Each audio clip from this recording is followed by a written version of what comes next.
Day 2. Let's get pissed off. So, first off, I need to say that this isn't Celestron's fault only, and that all scope makers are guilty of this. But Celestron, being the biggest, should be at the forefront of technology, not lagging behind, hoping some brash new startup overtakes you and hogs your potential market. So, with that being said, let's get into it. Oh, and one last thing.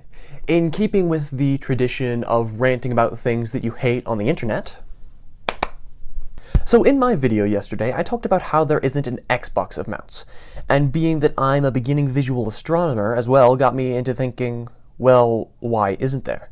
And more importantly, why can't you make a telescope that fucking functions properly?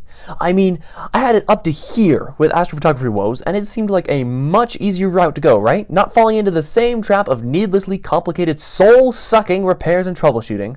So when I found an insanely good deal on a used telescope, I pounced on it, and it's a really nice, top-of-the-line C16, the biggest, bestest telescope that Celestron has put out onto the market. Find a clear night, set it up, align it, point, and look through the eyepiece, right? Hell no. This came with just as many problems. So, take a second, if you will, and imagine this hypothetical astronomy buff purchases a telescope for the reason anyone buys a telescope, to pursue the noble passion of astronomy, to use their carefully crafted tool to peer into the deepest regions of the heavens and be astonished by what they see. Or they want to see pretty stars. They've acquired the knowledge of setting up a telescope and do so successfully. They pick up the hand controller and are immediately prompted with a request for their geologic information, their time zone, their date, what savings time is active. Da fuck!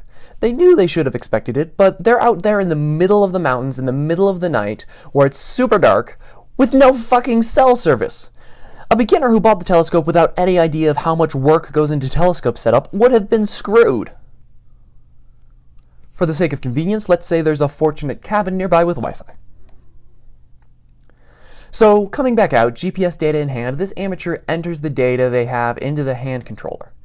Determined this time, they cycle through their 2-star alignment program, and they were about to add a calibration star when the hand controller goes dead. The marine battery Celestron provided couldn't handle the load of powering the only fucking thing it's supposed to be powering, and was built to power.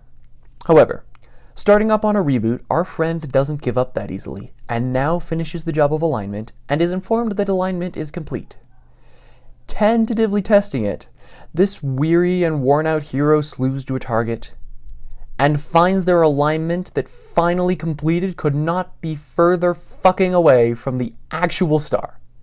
It's not even in the guide scope. It might have been further away than when they began. And therein lies the rub. Searching for a way to remedy the issue, our hypothetical protagonist stumbles upon the expansive array of products for this alignment issue. All of them upwards of $300. He can't even install EQMod and run the whole fucking mess from his laptop because the cable they gave him is so outdated it doesn't even have a port on modern day computers anymore. Which is just pathetic. If your target market is this guy, you need to get out of telescopes and into the pre-planning industry. Would it kill you to make a USB cable? Or something that just works the first time? I'm not even hoping for the Xbox of mounts anymore. Fuck that. I want something that works the first time I use it. This is not working. I don't need to be sold hundreds of dollars worth of fixes to your equipment that is purposefully designed to be difficult. I spent 2 years on an astrophotography rig and I can't figure it out. And it seems like every other newcomer has the same problem. So, Celestron, if you happen to be one of the maximum 200 people that view this video, don't take this as a meaningless bashing. Upgrade your technology. Test your products on the target market. Make concise tutorials troubleshooting your products. Don't just leave it to the Cloudy Nights forums or comment sections of equipment reviews or tutorials where people get told they're just not doing it right. Take some action. You're part of the reason why astronomy stagnates as a hobby once the initial wonder of the planets wear off.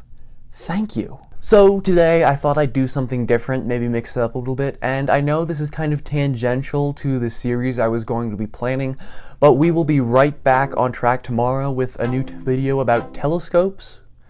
So hopefully I will see you then. Here's to dark nights and clear skies.